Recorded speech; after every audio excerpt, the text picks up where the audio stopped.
Alright, so this video is supposed to follow the video that I'm currently rendering while recording this video, so this is basically the part 2, but we're recording it as part 1. Now, this is an interesting team that I think is interesting. It's a really meta team, and I wanted to just kind of try hard GBL. I've been posting some really random videos based on submissions and interesting gameplays that I thought would be fun to share, and today, let's talk about something a little bit more meta. Now, you can see that I'm running Incinerate on my Talonflame up there, and this is a fire double water line. Initially, I ran this with a different Pokemon in the lead. I'm going to keep it a secret for now. That video will be out hopefully tomorrow if everything goes swimmingly with the render there, and then you'll see how this team is essentially meant to be played. But I really like this. I had some really good success, and I feel like almost every game that I lost was a really close loss, and I didn't lose many games. So this gameplay is obviously going to feature Incinerate. This was like, I think, day 1. These were my first battles with Talonflame, and I've already covered Talonflame like twice on my channel, but I really wanted to feature more of the backline, and I am going to do 2 separate videos for this. Even though the backline is exactly the same,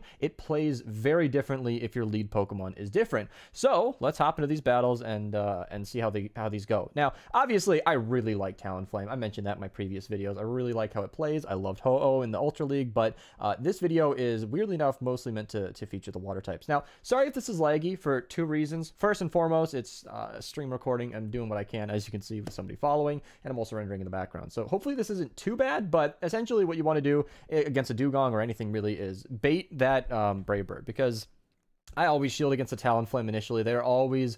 It's always a constant fear that they can just go straight for that Brave Bird and absolutely try to nuke you. And Flame Charge is obviously a very safe bait because not only are you potentially getting a shield, but you're also buffing your damage on the way. Now, in that case, I didn't build up to a Brave Bird, so he probably knew that I couldn't quite throw that. However, I did know that at this range, another Flame Charge can probably KO. But I figured a Dugong can easily shield that, and then I'd be energy dry, and I'd lose the lead anyway. So I'm like, you know what?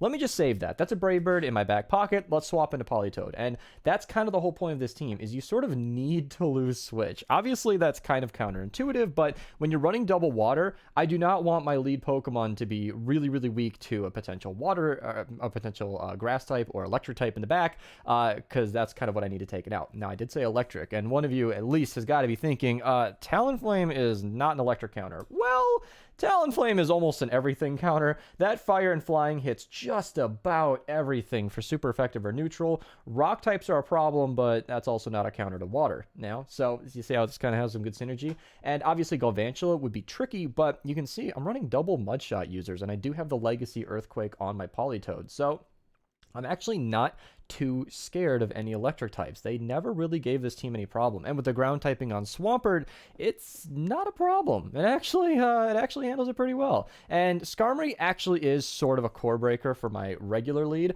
Obviously, some of you have probably seen me use this team on stream, but if anybody wants to guess what my lead is without using my stream footage, Skarmory can be very tough. But at the same time, that's what makes this team so good. The double water, Politoed and Swampert combo are really just neutrally strong. And right about now, pretty glad that I saved my Talonflame, kinda. Flame Charge isn't going to KO. It is actually a fairly weak move, but that is a lot of extra damage, and he just conceded. I think if he would have air slashed me down, he might have won that and then gotten some free energy, but yeah, I think he knew that game was over. And that was battle 1. I wanted to remember...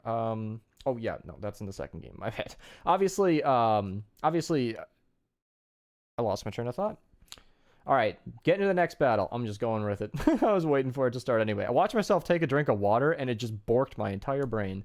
Either or, Vigoroth is kind of tricky, because I don't have any good checks to this Pokemon at all. This is one of those interesting situations where I don't really have any super effective moves. Obviously, I'm really redundant up there. Double ground moves, double water moves. There are certain Pokemon that absolutely wall this team, but even grass types I'm not terribly scared of, and that's why I always save, I almost always save swap Politoed, because Politoed will draw out any grass types that they might have. Meganium is something I see quite often. I am aware of its existence, but believe it or not, Swampert actually has the better matchup there because of Sludge Wave, and that is the big way that I can take it out. Obviously, with Talonflame in the lead, I'm happy to see Meganium, so drawing it out with the Politoed is perfectly fine, and Politoed is Politoed, so, I mean, it has really good matchups against pretty much everything.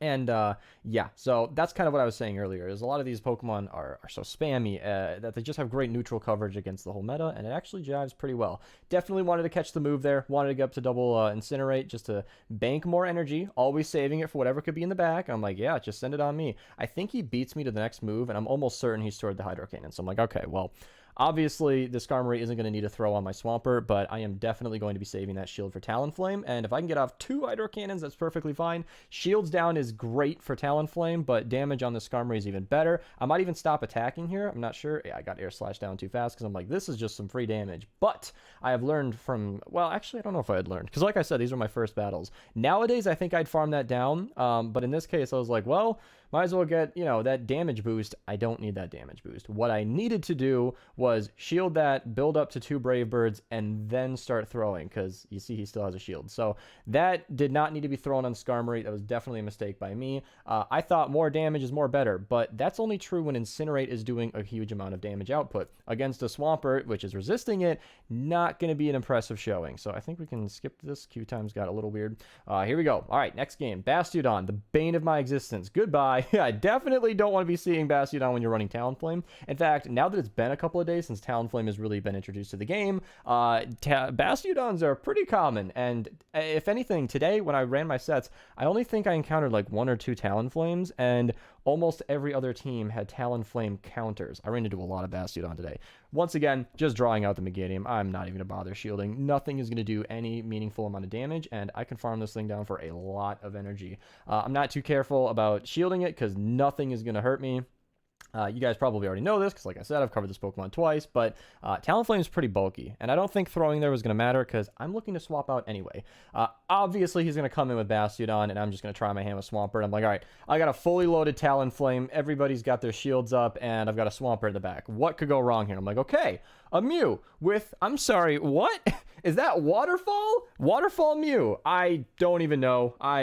Okay. I don't think that's recommended. Maybe they're just using it as a water type. I'm not really sure. I didn't really get to see all of its moves because Waterfall is very bad at energy generation. It's one of those moves that's more heavy weighted towards damage output rather than actually generating energy for your charge attacks. And Flame Charge definitely leads me to believe that this is definitely, if it's not a mistake, it's definitely being used as a water type. And buffing the damage of that Waterfall damage makes sense. You can see that it's actually chunking my Swampert, but I'm not really worried. So in this case, huge mistake. I was like, oh god. 2 mistakes happened here. Really, really bad back-to-back. One, I thought I could farm it down. Like I said, these are early games. I hadn't really used Talonflame that much. 2, I should have just thrown the energy on that Mew and taken it out right away because I didn't even get off my Flame Charge. And I'm like, yeah, Swampert's going to need a lot more than that to take out Bastiodon. Yeah, so I definitely misplayed that, but again, this is why I really like this team.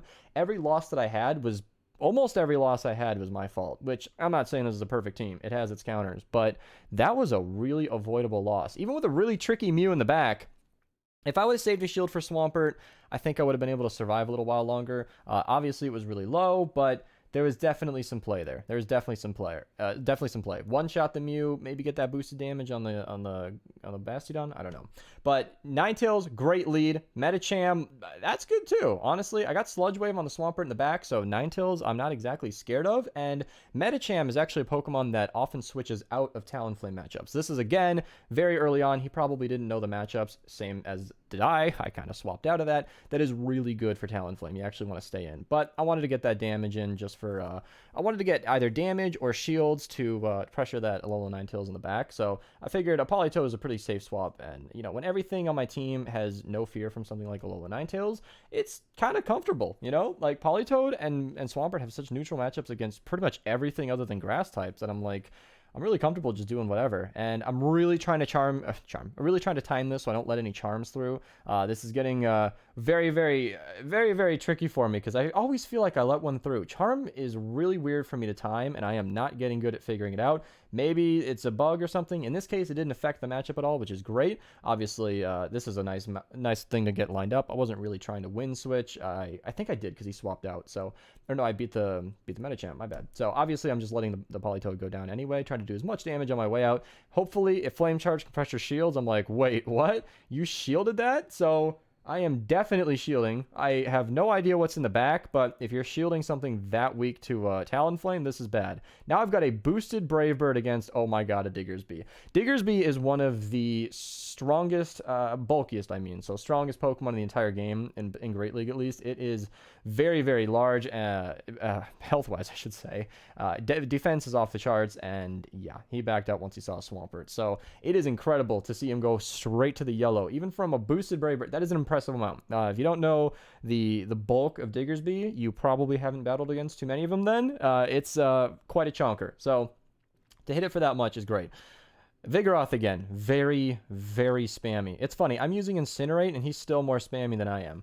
And Body Slam is what's really going to hurt. So I'm like, all right, I'll just start shielding. I really don't actually plan to use a Brave Bird on him. I'm just going to go straight Flame Charge. Oh, I swapped out this time. Okay, I never know how to run Vigoroth. I think in that case, I probably could have played that a little bit longer, but you can see he's already in another Body Slam, and I think he might even have a couple more stored, so yeah. What I thought is, well, what's spammier than a Vigoroth, huh? I think Politoed is, if I'm not mistaken, the spammiest Pokemon in the Great League right now. I'm not even sure. I think I can tank one more Body Slam, but I didn't really know what to do here. Vigoroth is, ironically, it's kind of an odd core breaker for this team, because I feel like, I want to say that everything on my team has a good neutral matchup against it, but it's kind of untrue. You can see that he just kind of clowned on Politoed right there. Talonflame didn't really make much progress, so we're in even shields. I'm down a Pokemon, and I haven't even seen what he has in the back, so I'm like, okay, come on, Talonflame, carry me to victory here. We got a Dugong. Do I just go straight for the Brave Bird? Yeah, definitely want to throw that before he debuffs me. I don't know. It really depends, because I want to say, of course, he's going to shield, but maybe they don't. And this is a really tricky position. I'm like, okay, I'm completely out of energy. Do I shield or not? And I do shield. So I'm thinking maybe this Talonflame will be useful down the line. And wow, a Probopass. Okay, that's a lot more common right now because we have the Nose Pass event going on, but this was way before that. This was actually like almost,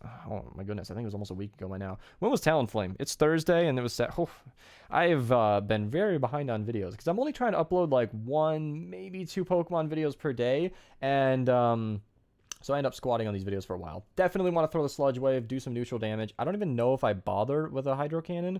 I think I try to get to it just to do whatever damage I can. Yeah, I think that makes sense, because I probably could have made a couple more... probably could have made it to a Sludge Wave, just needed a couple more mud shots, but honestly, that was enough to take it out. Didn't even realize, and so even while I was battling, I was like, oh, guess we're good. Glad I shielded that Talonflame, huh? I think I just got lucky with the Probopass in the back, but yeah, 3-2 with that set.